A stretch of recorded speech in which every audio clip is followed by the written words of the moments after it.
പുളിങ്കമ്മലാന്നല്ലോ കയറി പിടിച്ചത്. ആരാ? എന്താ കാര്യം?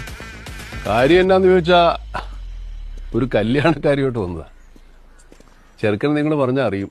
ജെറി നല്ല പള്ളിമുറ്റത്ത് വെച്ച് തല്ലി പഞ്ചറാക്കി ബോധം കെടുത്തിയില്ലേ? ഇപ്പൊ ആശുപത്രിയില്ല, മയക്കി കിടത്തിയേക്കുവാ. ഈ കൊച്ചും അവനും തമ്മിൽ ഇഷ്ടമാ. അവരെ കല്യാണം അങ്ങ് നടത്തി കൊടുക്കണം. അതേ നടക്കൂ. എന്റെ പൊന്നു ബ്രോ, ഇത് പഴയ കാലമല്ല, പുതിയ പിള്ളേരുടെ കാലമാ. അതുകൊണ്ട് ഒരു കാര്യം ഞാൻ ആദ്യമേ അങ്ങ് പറഞ്ഞേക്കാം. നമ്മൾ 3 പേരും 3 വഴിക്ക് സന്തോഷമായിട്ട് പിരിയാൻ പോവുക. ഈ കൊച്ചും ചെറിയും കൂടെ അവരുടെ വഴിക്ക്, ഇതിനെ കൊണ്ട് അവനെ ഏൽപ്പിച്ചിട്ട് ഞാൻ എന്റെ വണ്ടിയും കൂടെ എന്റെ വഴിക്ക്.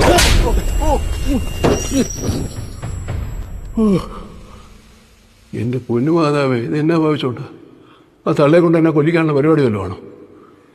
ഓ, ഇതെന്നാടി അവനടിച്ചത്. വിഷമിക്കാനൊന്നും ഇല്ലെന്നേ. പ്രേമകല്യാണമാകുമ്പോ ഇങ്ങനെയൊക്കെ കാണും. ഞാൻ എന്റെ കൂട്ടുകാരനായിട്ട് പറയുമല്ലോ കേട്ടോ. ചെറിയ കുഞ്ഞിനെ വിശ്വസിക്കാം. അവനൊരു നിഷ്കളങ്കനാണെന്നേ കണ്ടാൽ അറിഞ്ഞൂടെ. അവൻ ഒരിക്കലും ചതിക്കല്ല. ആ കാര്യത്തിൽ ഞാൻ ഗ്യാരണ്ടി. കൊച്ചിന് ധൈര്യമായിട്ട് അവന്റെ കൂടെ ഇറങ്ങിപ്പോ. പിന്നെ നമ്മൾ ചെല്ലുന്ന കാര്യമൊന്നും ഞാൻ പറഞ്ഞിട്ടില്ല. അതൊരു സർപ്രൈസാ. ഞെട്ടിക്ക് വല്ലടാ. സർപ്രൈസ് കൊടുക്കുന്നതേ ജോസേട്ടായിട്ട് ഒരു മെയിൻ ഐറ്റം ചേച്ചി.